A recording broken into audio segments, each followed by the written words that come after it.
Let's go out to Salt Lake City and talk to Jill. What's up, Jill? How we doing? Hey, Delony. I'm happy to talk to you. I am more happy to talk to you. What is up? So I have been happily married for 11 years, and I have a stepdaughter who's 13, and then my husband and I have 2 younger kids together. My stepdaughter is a Therian. She identifies as a fox. She wears a mask and a tail and has a YouTube channel of her jumping around like a fox in really short shorts. And this is mostly being done at her mom's house. She's had the YouTube channel for about 6 months, but we just found out about it. She's also had a smartphone since she was 10. She's at our house every other weekend, and this last time she came over, she had made my daughter, who's 9, a mask and was teaching her how to jump and filming her with her cell phone and presumably to give her feedback on how to jump better. Well, duh, Jill. And ever since... Duh.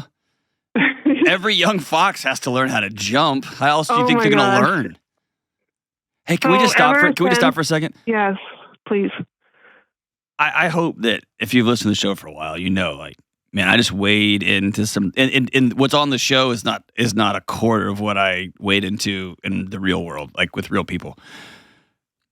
And I try to be as like the most compassionate guy. And I've worked with young people my whole career, like teenagers and young adults, and so, man, nothing surprises me.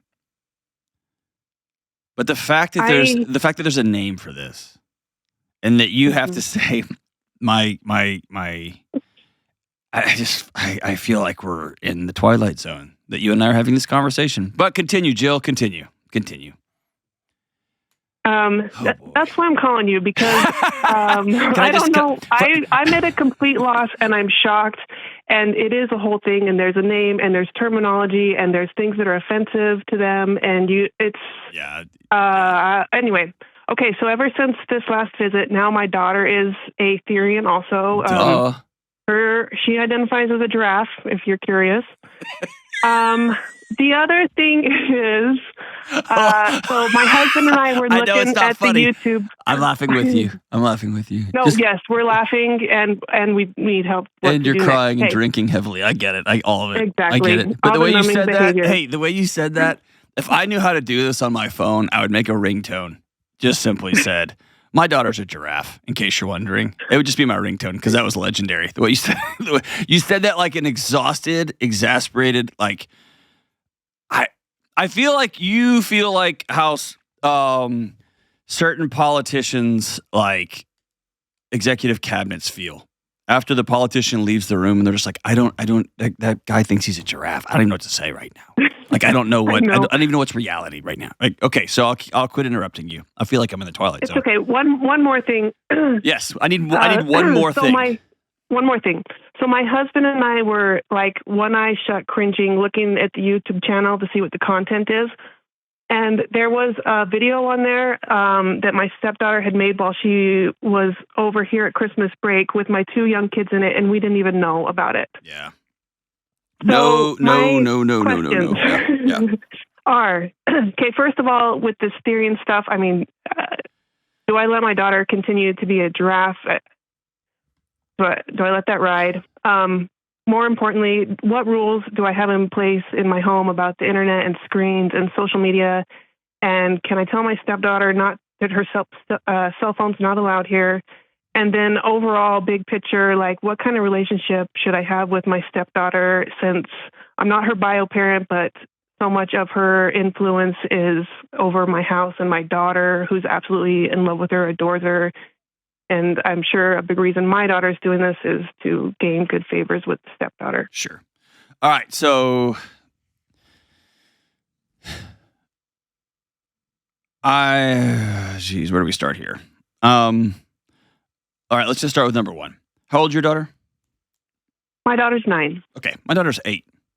My daughter puts on princess dresses and picks up her little floofy, not really a dog, but actually is a dog, but it kind of looks like a squirrel that just got huge and then got dropped in a dryer for a while, right? It's just this poofy little dog.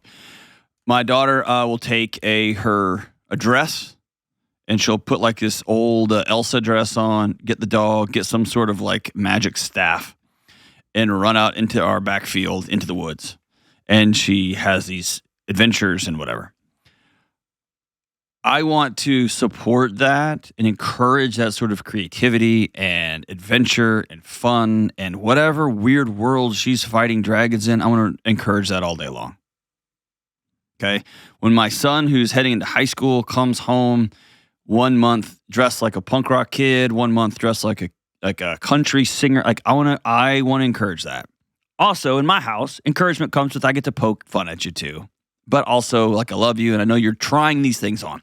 That's adolescent development 101. That's amazing. That's good. That's awesome. Where it crosses a line is when we go out in public, my daughter dresses not in her make-believe garb. And I find it strange that I have to say this, and I say it with as much compassion in my heart, but your daughter is not a giraffe. Your stepdaughter is not a fox. And once this behavior heads into high school, heads into college, heads into adulthood, now I'm going to ask more questions, okay? But right now with your 9-year-old, that's the only kid we got in front of us. If your kid wants to dress up like a giraffe and run around the backyard, I don't have an inherent problem with that, understanding that she's not going to dress like a giraffe when we go out to dinner. She's not going to dress like a giraffe when friends come over. See what I'm saying? Because you don't identify at, like, that language is just madness. It's so strange that we're even having this conversation, right? I agree. We'll never, in our 40s, you and I will never understand it. No, I understand it. I mean, I've sat with the scholars who try to walk me through it all.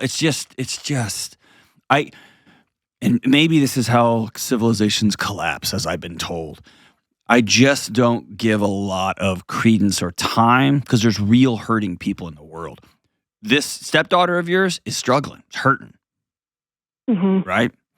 Yeah. And so she needs some direct connection to some stable, secure adults and to some peers. To answer question number 2, I want to answer it fully. No more one-eye cringing in your home. These are two-eyed, wide-open parents. Absolutely not. I just feel that a thing at school.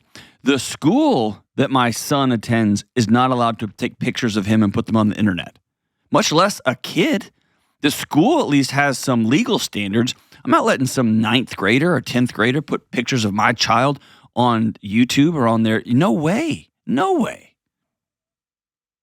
And so, yes, no question about it, that's a firm boundary. When you walk in our house, you don't have a phone, period. You go to your mom's house, I can't do anything about that. That leads me to this. Where is your husband in all this?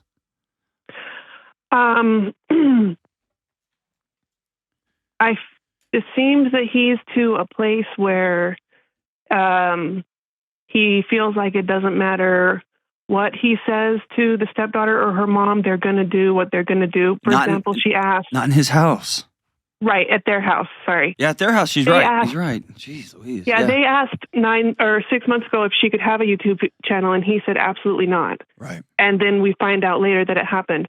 The Syrian stuff, he struggles with it. But his problem is with her live streaming to strangers on the YouTube channel. That are majority adult males. Oh, I'm sure. This is not a YouTube channel for other kids dressed like animals. That could be hilarious. Right. If there were high school kids dressing like animals, running around and crapping in the woods, that'd actually be funny if it was just to other high school kids.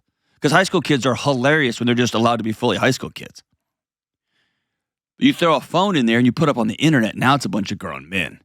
And it goes from, that's high school kids being high school kids to, and by the way, don't get me wrong, high school kids aren't just in mass crapping in the woods. I'm using it as an example, like high school kids do wild things and they think it's hilarious. And occasionally it is. Not occasionally, sometimes it's real funny. But it's when, my friend Sean Ryan said this the other day, when you hand a kid a smartphone, you're not giving them access to the world. You're giving the world access to them. And this is a video channel for grown men. Right. And it sends shivers down my spine that any adult would let their kid do this. But you're right. Your husband can't stop what happens in that house. Someday, his daughter will look at him and say, "Why didn't you save me?" And so, if the best y'all can do is to create a track record, when you walk in our house, there is no access to the internet here. We're a little house on the prairie. Because I'm going to hit the pendulum so far to protect you. Your friends are welcome over here. You can have fun. You can whatever. But we don't have just open, unfettered access to the internet here. Period. And I just don't know why that's such a hard concept to grasp. Because it's going to take one guy offline asking for her private information, and now we're going to be off to the races. Yeah, we've kind of already had some. If she's not already there. Right. Yeah. And here's what's happening. This young child is getting such incredible positive feedback. And all humans, but especially teenagers, as they are changing so fast. I have to go back and look, man. It's been a while since I looked at my old physiology books. I think it's the fastest time of change in their entire life other than when they were first born. It's such a massive change. All of us want to know, do you see me? Do you see all of me? And do you really love me? And when you're changing that fast, that question, before you even ask it fully, you've changed again. And so kids are, especially teenagers, are incredibly vulnerable to positive feedback loops. And if her mom... Go ahead. I mean, my heart breaks for her. It's exactly what she says, is she doesn't feel seen or heard. That's it. By the adults in her life. You know, she's in therapy and stuff. Mm-hmm. She just started DBT this month. Yeah. Which is so hard. It's hard for me to be that parent. I know. Ugh. I know. DBT has some miraculous feedback.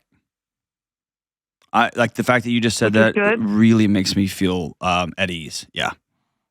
At ease. If you have a right therapist who's not like, yeah, you know what, you are a fox. If you have somebody who is encouraging this clinically, it's just going to get more problematic.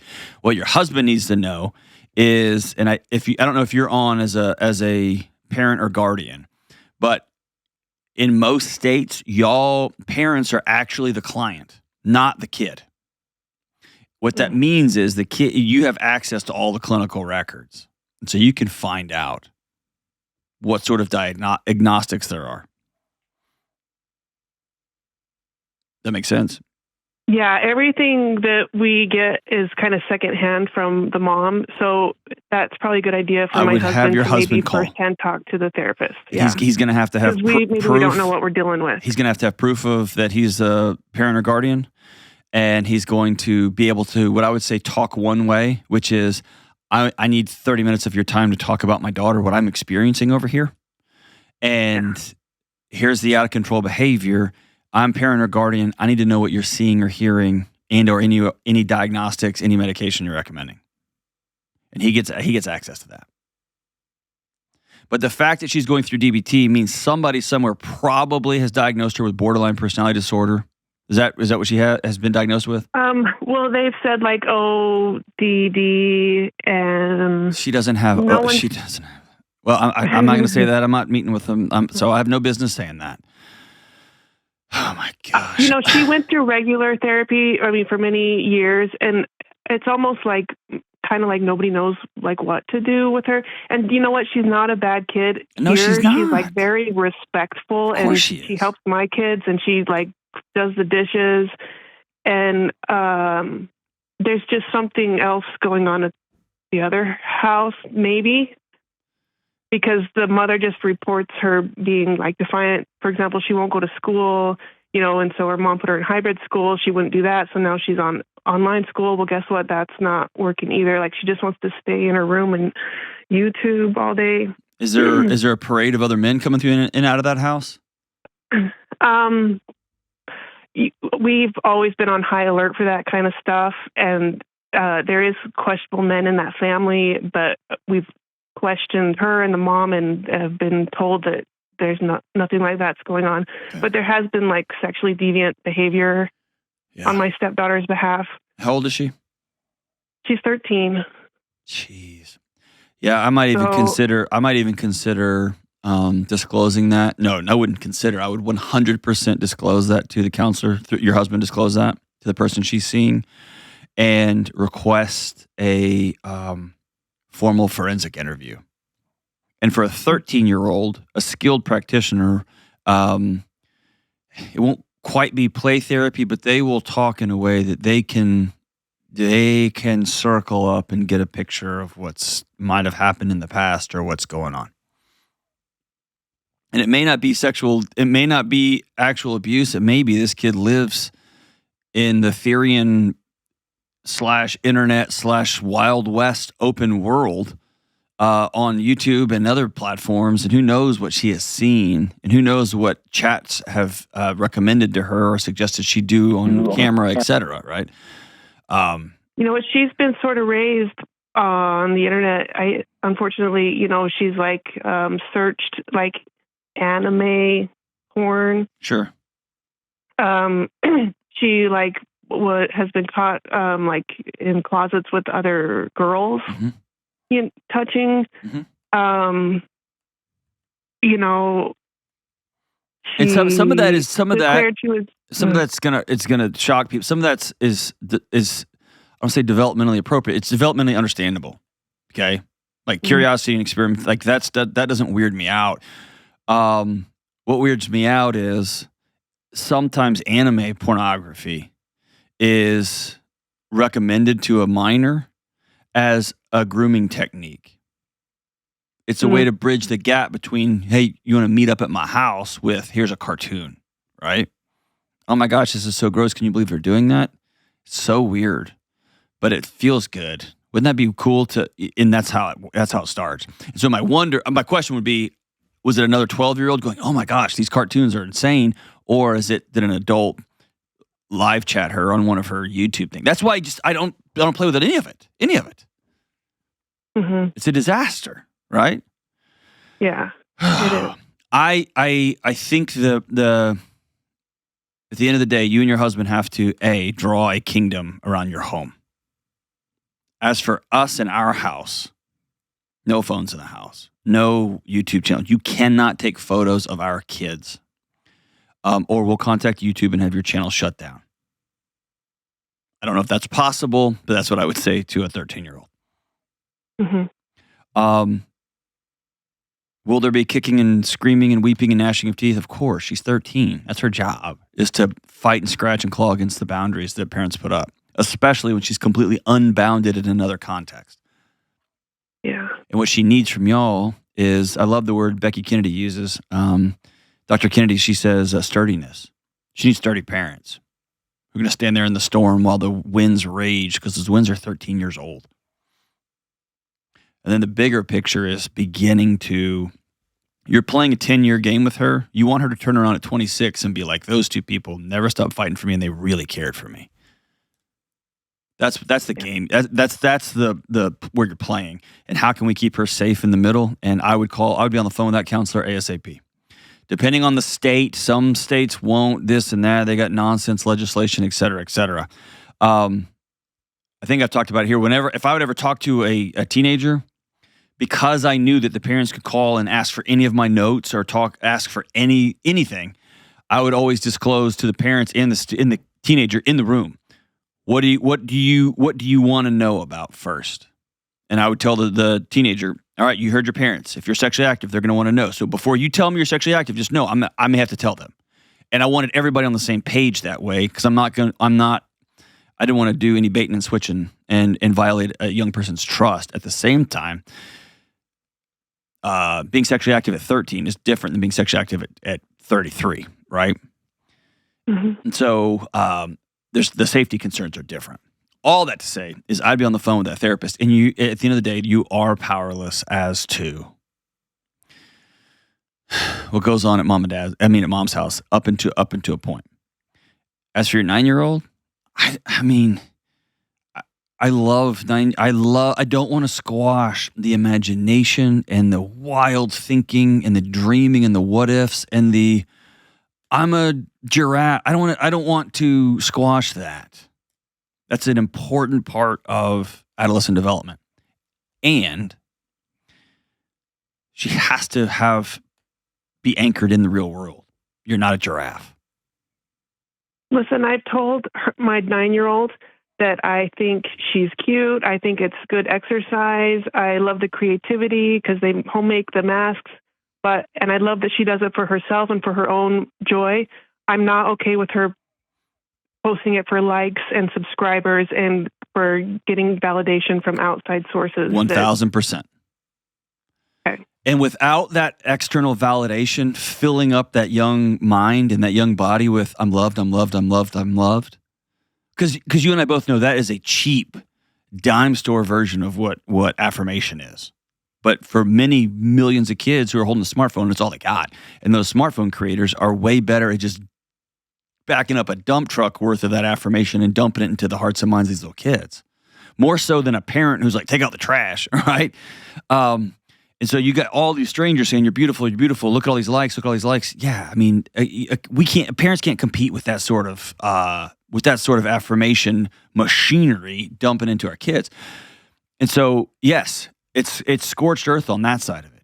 But most kids, most of the time, absent that affirmation, that constant, that's just dump and dump and dump, they mature and develop out of it. That's why they call it adolescent development. You grow up, right? You grow up. Right. And so good on you. I love that you're like making masks, like doing things, going out in the woods. That's all fun and good. It's all fun and good. And can I be like, this is going to be controversial. I hope it's not, but welcome to 2020, or welcome to the 2020s. I went on a long elk hunt a few weeks ago with one of my oldest friends in the world, my brother-in-law, several folks, one of their kids. I got dressed up in the most obnoxiously expensive camo. I had fancy this and fancy that, and my boots were fancy. I kind of fancied myself as an outdoorsman, Jill. Like, I kind of was pretending like I got to go provide for my family. And I did. I got a giant elk that I ate some of it for breakfast this morning. And I provided for my family. And I had to drive by a ton of Costco's to get there because it's 20 hours away from my house. You know what I mean? And so The provision is good. My family, we eat wild game probably 6 nights out of the week. Like, that's all good and good. But there was a little bit of me, like, kind of pretending. Yeah. Like embodying something else for a long weekend before I have to come back to work and do my day job, which is YouTubing it up. Right. So I think to a large degree, we all kind of do that. And I'm okay with that. In fact, I think it's fun and wonderful and great. I got to play outdoorsman until my body was like, yeah, you're old, bro. You shouldn't do that like that without some stretching, right? All I have to say is it's when I get all this affirmation on the outside that I started thinking outside of what is reality. Right. Fair enough? Yeah, I get it. No more one eye cringe. If I see my daughter, my young child on another person's YouTube channel, I'll burn everything down in an effort to get her off. Because I'm not turning my daughter loose to the World Wide Web. As long as I can contain it. Right? So I'm going to have to do a little bit of backtracking because we're going to have to lay down some rules with the stepdaughter about the cell phone and that we're not okay with her posting my children on her YouTube channels. I guess that's just a conversation that we sit down. I mean, you guys, all you do is you go first and you say, hey, I messed up. Okay. You and your husband say, we messed this up. We should have stopped this way before. It's 100% on us. And I want you to experience with me the rules are changing in real time. I completely blew it, and that's on me. I messed up. I want you to hear me say I'm really sorry.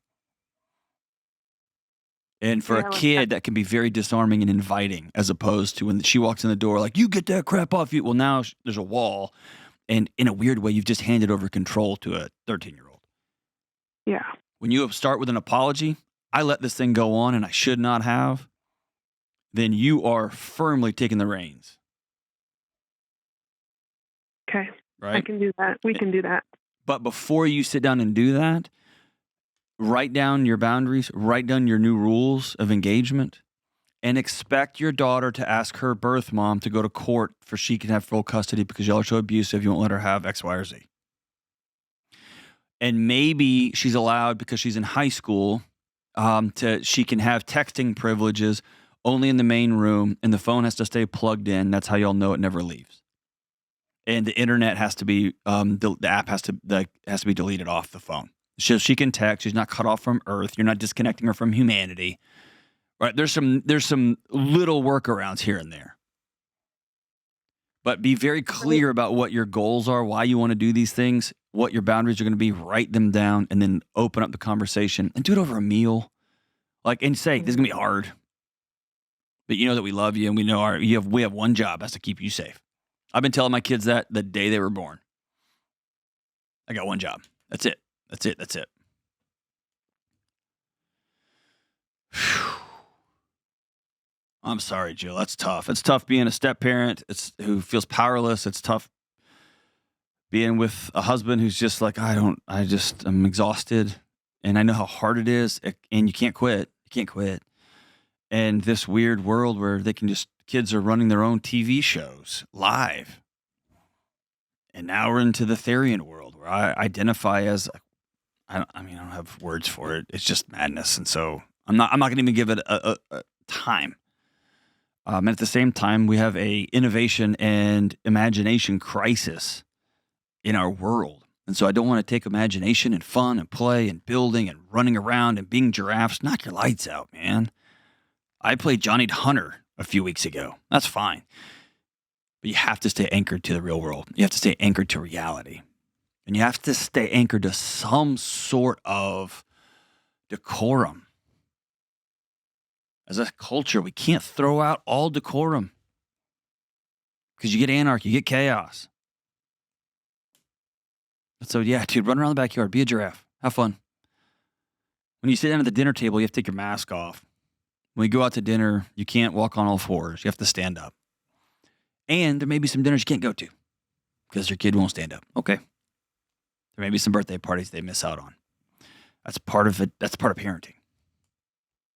Finding that balance is always going to be hard, especially when the world says, no, identify as a raccoon. You can do that. What a world. What a world. Thanks for your call, Jill. Call anytime.